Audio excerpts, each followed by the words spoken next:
ప్రేమ, ఆరోగ్యం, డబ్బు. ఈ మూడింటి చుట్టూనే కదా మన జీవితమంతా తిరుగుతుంది. అవును. కొన్నిసార్లు మన చేతిలో ఏదీ లేనట్టు అంతా అదృష్టం మీదే ఆధారపడినట్టు అనిపిస్తుంది. కానీ రాండా బర్న్ యొక్క ది సీక్రెట్ భావనపై ఆధారపడిన ఒక మూలముంది. ఆ, అది దీనికి పూర్తి భిన్నమైన వాదన చేస్తుంది. మన జీవితాన్ని శాసించేది బయటి పరిస్థితులు కాదట, మన లోపల ఉన్న ఆలోచనలే అట. ఈరోజు మన విశ్లేషణలో ఈ వాదనను కొంచెం లోతుగా చూద్దాం. ఇది నిజంగా పనిచేస్తుందా, లేక కేవలం వినడానికి బాగుండే మాటలా? అసలు దీని వెనుక ఉన్న సూత్రమేంటో ఛేదించడానికి ప్రయత్నిద్దాం. ఖచ్చితంగా. ఇక్కడ మూల యొక్క ప్రధాన వాదనేంటంటే, మన ప్రతి అనుభవం, మన సంబంధాలు, మన ఆర్థిక పరిస్థితి అన్నీ మన అంతర్గత ప్రపంచం యొక్క ప్రతిబింబాలే. ప్రతిబింబాలా? అవును. మూలం దానిని ఒక బ్లూ ప్రింట్ అని పిలుస్తుంది. అంటే మన నమ్మకాలు, మన ఆలోచనలు, మన భావాలు ఇవన్నీ కలిసి మన జీవితానికి ఒక బ్లూ ప్రింట్ గీస్తాయన్నమాట. అంటే బయట కనిపించేదంతా లోపల ఉన్న బ్లూ ప్రింట్ ప్రకారమే నిర్మించబడుతుంది. సరిగ్గా. ఈ విశ్లేషణలో ఆ బ్లూ ప్రింట్ ఈ 3 కీలకమైన రంగాలను, అంటే ప్రేమ, ఆరోగ్యం, డబ్బు, వీటిని ఎలా నిర్మిస్తోందో విడమర్చి చూద్దాం. సరే, అయితే ఆ బ్లూ ప్రింట్లోని మొదటి అంశంతో మొదలుపెడదాం. ప్రేమ. ఓకే. ప్రేమను వెతుక్కోవద్దు, మీరే ప్రేమగా మారితే అది మిమ్మల్ని వెతుక్కుంటూ వస్తుంది అని మూలంలో ఒక శక్తివంతమైన వాక్యం ఉంది. వినడానికి చాలా బావుంది. కానీ ఆచరణలో దీని అర్థమేంటి? అంటే ఎవరైనా ఒక చెడు సంబంధంలో ఉంటే సమస్య వాళ్లలోనే ఉందని చెప్పినట్టవదా? ఇది కొంచెం బాధితుని నిందించినట్టుంది. ఇది చాలా ముఖ్యమైన ప్రశ్న. ఈ సిద్ధాంతాన్ని తప్పుగా అర్థం చేసుకుంటే అలాగే అనిపిస్తుంది. మరి సరిగ్గా ఎలా అర్థం చేసుకోవాలి? ఇక్కడ విషయం నిందించడం కాదు, శక్తిని తిరిగి మన చేతుల్లోకి తీసుకోవడం. మూలం చెప్పేదేంటంటే, మన అంతర్గత బ్లూ ప్రింట్లో నేను ప్రేమకు అర్హుడిని, అర్హురాలిని కాదు అనే నమ్మకం ఉందనుకోండి. అప్పుడు మనం తెలియకుండానే అలాంటి పరిస్థితులను ఆకర్షిస్తాం. ఇదేదో మాయ కాదు, దీని వెనుక ఒక స్పష్టమైన మానసిక ప్రక్రియ ఉంది. అంటే ఎలా? అలాంటి నమ్మకాలున్నప్పుడు మన ప్రవర్తన ద్వారా వాటిని నిజం చేసుకుంటాం. ఉదాహరణకు, ఒక మంచి వ్యక్తి మన జీవితంలోకి వచ్చినా వాళ్లను అనుమానించడం, లేదా మనల్ని మనం తక్కువ చేసుకుని మాట్లాడటం, ఇలా చేసి దూరం చేసుకుంటాం. ఓకే ఓకే ఇప్పుడు నాకు స్పష్టత వస్తోంది. అంటే ఇదేదో అతీత శక్తి గురించి కాదు, మన స్వీయ విలువ, మన సెల్ఫ్ వర్త్, మన ప్రవర్తనను ఎలా నిర్దేశిస్తుందో చెప్పడం. ఖచ్చితంగా. అంటే మనల్ని మనం గౌరవించుకుంటే మనకు హాని చేసే సంబంధాలను సహించం. మనం కొన్ని సరిహద్దులు, అంటే బౌండరీస్ గీసుకుంటాం. అవును. సో మన అంతర్గత సంభాషణ మారినప్పుడు మన చర్యలు మారతాయి. ఆ చర్యల వల్లే మన సంబంధాలు మెరుగుపడతాయి. ఇదేనా ఇక్కడి మెకానిజం? సరిగ్గా అదే అసలైన మెకానిజం. మూలం దీనినే స్వీయ ప్రేమ అంటుంది. మన లోపల ఉన్న ప్రేమ కొరతను బయటనుంచి ఎవ్వరూ పూరించలేరు. ఎప్పుడైతే మనల్ని మనం విమర్శించుకోవడం ఆపి, మన తప్పులను మనం క్షమించుకొని, అవును, మన విజయాలను మనం గుర్తించడం మొదలు పెడతామో అప్పుడు మన అంతర్గత బ్లూ ప్రింట్ మారుతుంది. మనం ప్రసరించే ఆ శక్తి, ఆ వైబు మారుతుంది. ఆ మార్పు సహజంగానే ఆరోగ్యకరమైన సంబంధాలను ఆకర్షిస్తుంది. ఎందుకంటే మనల్ని మనం ఎలా చూసుకుంటామో ఇతరులు కూడా మనల్ని అలాగే చూడటానికి అనుమతిస్తాం. అంటే మన సంబంధాల నాణ్యతకు మనమే ఒక ప్రమాణాన్ని నిర్దేశిస్తున్నామన్నమాట.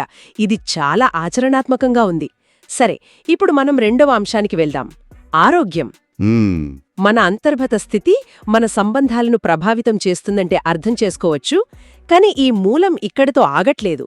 మన మనస్సు మన భౌతిక వాస్తవికతను కూడా మార్చగలదు అంటోంది. అవును, ఇది ఈ సిద్ధాంతంలో అత్యంత చర్చనీయమైన భాగం. శరీరం మన ఆలోచనలను వింటుంది అనేది ఇక్కడి కీలక సూత్రం. అంటే నాకు నీరసంగా ఉంది, నాకు జబ్బు చేస్తుంది అని మనం నిరంతరం మనసులో అనుకుంటుంటే శరీరం ఆ ఆదేశాలను తీసుకొని బలహీనపడటం మొదలుపెడుతుంది. ఒక్క నిమిషం, ఇక్కడే నాకు సందేహం వస్తుంది. ఒత్తిడి గురించి ఎక్కువగా ఆలోచిస్తే కార్టిసాల్ లాంటి హార్మోన్లు పెరిగి ఆరోగ్యం దెబ్బతింటుంది. అది సైన్స్, నాకర్థమైంది. నిజమే. కాని ఈ మూలం చెప్పేది అంతకంటే ఎక్కువ అనిపిస్తోంది. కేవలం ఆలోచనలతో ఒక తీవ్రమైన అనారోగ్యాన్ని నయం చేసుకోవచ్చని సూచించినట్టుంది. ఇది వైద్య సలహాను నిర్లక్ష్యం చేసేలా ప్రోత్సహించే ప్రమాదం లేదా? ఇది చాలా సరైన ఆందోళన. ఈ సిద్ధాంతాన్ని తప్పుగా అన్వయించుకుంటే ప్రమాదమే. వైద్యాన్ని వదిలేయమని ఈ మూలం ఎక్కడా చెప్పడం లేదు. మరేం చెప్తోంది? వైద్యంతో పాటు మన అంతర్గత స్థితి వైద్యానికి ఎలా సహకరిస్తుందో వివరిస్తుంది. దీని అర్థం చేసుకోవడానికి మనం ప్లేసీబో ఎఫెక్ట్ గురించి మాట్లాడుకోవాలి. ప్లేసిబో ఎఫెక్ట్ అంటే మందులేని మాత్ర ఇచ్చినా నమ్మకం వల్ల జబ్బు తగ్గడం. అవును, అక్కడ నమ్మకమే శరీరంలో రసాయనిక మార్పులను సృష్టించింది. దీనికి వ్యతిరేకమే నోసీబో ఎఫెక్ట్. అంటే దుష్ప్రభావాలు వస్తాయని నమ్మితే నిజంగానే రావడం. సరిగ్గా అదే. ఇప్పుడు ఈ సూత్రాన్ని ఇక్కడ అన్వయిద్దాం. నా శరీరం చాలా బలహీనమైనది అని మనం బలంగా నమ్మితే అది ఒక రకమైన నోసిబో ఎఫెక్ట్ను సృష్టిస్తుంది. మన రోగనిరోధక శక్తిని తగ్గిస్తుంది. ఓకే. దానికి బదులుగా నా శరీరం తనను తాను బాగు చేసుకోగలదు, నేను ప్రతిరోజూ ఆరోగ్యంగా మారుతున్నాను అనే బలమైన నమ్మకాన్ని, అనుభూతిని సృష్టించుకుంటే అది ప్లేసిబో ఎఫెక్ట్లా పనిచేసి శరీరం యొక్క సహజ వైద్య ప్రక్రియకు మద్దతిస్తుంది. కరెక్ట్.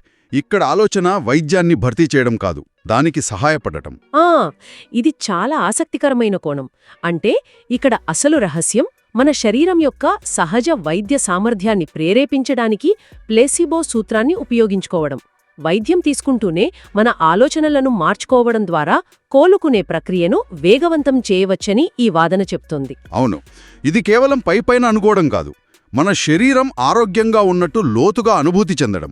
ఈ సానుకూల భావోద్వేగాలు ఒత్తిడి హార్మోన్లను తగ్గించి రోగనిరోధక వ్యవస్థను బలపరుస్తాయని మనకు తెలుసుగదా. తెలుసు. కాబట్టి మన ఆరోగ్యంపై మన మానసిక స్థితికున్న ప్రభావాన్ని ఈ మూలం నొక్కి చెబుతోంది అంతే. సరే, ఈ అంతర్గత స్థితి భౌతిక వాస్తవికతను సృష్టిస్తుందనే ఆలోచన మనల్ని మూడవ అంశానికి తీసుకువస్తుంది, డబ్బు.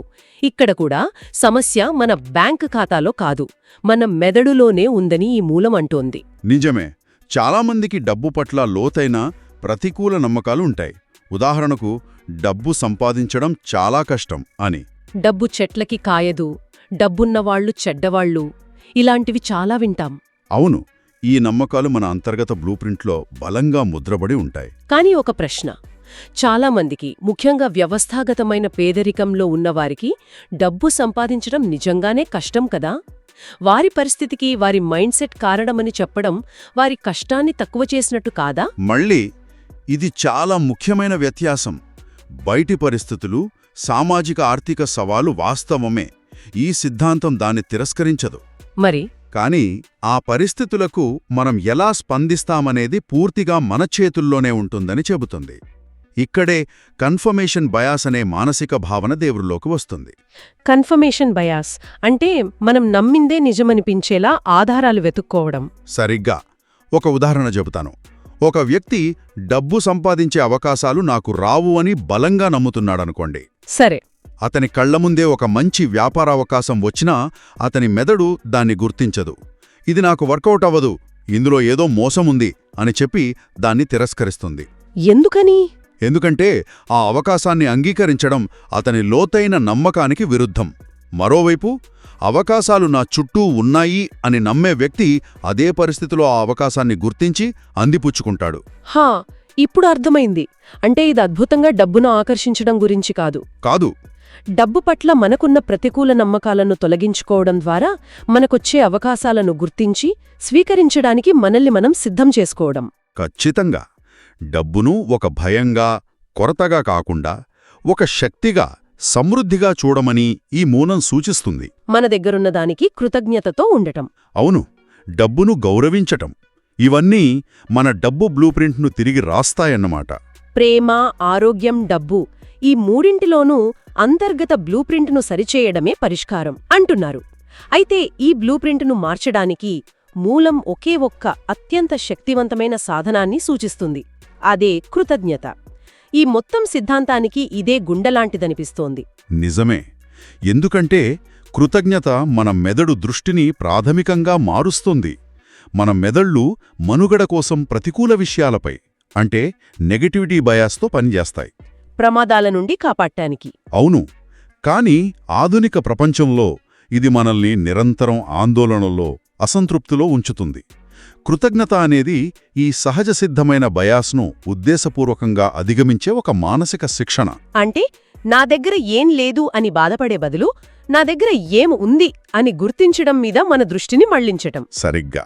అంటే ఇది ఒక రకమైన మెంటల్ జిమ్ లాంటిది. మనకున్న ఆరోగ్యానికి కృతజ్ఞతగా ఉంటే ఆరోగ్యకరమైన బ్లూప్రింట్ బలపడుతుంది. మనకున్న డబ్బుకు చిన్నదైనా సరే కృతజ్ఞత చూపిస్తే సమృద్ధి మనస్తత్వానికి మారుతున్నాం. అవును, ఇది కేవలం ఒక మంచి అనుభూతి కాదు, ఇది మన దృష్టిని మార్చే ఒక క్రియాశీలక ప్రక్రియ. మనం దేనిపై దృష్టి పెడతామో అదే మన వాస్తవికత అవుతుంది. అందుకే దీనికంత ప్రాముఖ్యత ఇస్తుంది మూలం. ఖచ్చితంగా. ఈ మొత్తం విశ్లేషణను ముగించే ముందు రాండా బర్న్ చెప్పిన ఒక మాట గుర్తొస్తుంది. జీవితాన్ని మార్చాలని ప్రయత్నించకండి, మీ అనుభూతిని మార్చండి. బహుశా ఇదే అన్నింటికంటే కీలకమైన విషయం కదా. హ్మ్. బయటి పరిస్థితులు మన అదుపులో ఉండకపోవచ్చు, కానీ వాటికి ఎలా స్పందించాలి, ఎలా అనుభూతి చెందాలి అనేది ఎల్లప్పుడూ మన చేతుల్లోనే ఉంటుంది. మన అనుభూతి మారితే ఆలోచనలు మారతాయి, ఆలోచనలు మారితే మన జీవితం మారుతుంది. సరిగ్గా సంగ్రహించారు. ఈ విశ్లేషణను మనం ఇలా ముగించవచ్చు. ప్రేమ కావాలంటే ముందు మనల్ని మనం ప్రేమించుకోవాలి. ఆరోగ్యం కావాలంటే ఆరోగ్యంగా ఉన్నట్టు అనుభూతి చెందాలి. అంతిమంగా మార్పు అనేది బయట నుండి వచ్చేది కాదు, అది లోపల నుండి మొదలవ్వాలి. జీవితం మన నియంత్రణలో లేదని అనిపించినప్పటికీ మన ఆలోచనలను, అనుభూతులను నియంత్రించే శక్తి మాత్రం ఎల్లప్పుడూ మన దగ్గరే ఉంటుంది. కాబట్టి ఈ సిద్ధాంతాన్ని మనం తీసిపారేయడానికి ముందు దానిలోని మానసిక సూత్రాలను గమనించాలి. ఇది మనకు అపారమైన బాధ్యతనిస్తుంది, కానీ అదే సమయంలో గొప్ప స్వేచ్ఛను కూడా అందిస్తుంది. అయితే ఈ మొత్తం విశ్లేషణ మన ముందు ఒక చాలా పెద్ద తాత్వికమైన ప్రశ్నలు ఉంచుతుంది. అదేంటి? మన అంతర్గత ప్రపంచం మన బాహ్య ప్రపంచాన్ని సృష్టిస్తుందని ఈ మూలం చెబుతుంది కదా. అలాంటప్పుడు ఒక వ్యక్తి తన సానుకూల ఆలోచనలతో నిర్మించుకున్న వాస్తవికత మరొక వ్యక్తి యొక్క వాస్తవికతతో విభేదించినప్పుడు ఏం జరుగుతుంది? ఒకరి బ్లూ ప్రింట్ ఎక్కడ ముగుస్తుంది, మరొకరిది ఎక్కడ మొదలవుతుంది?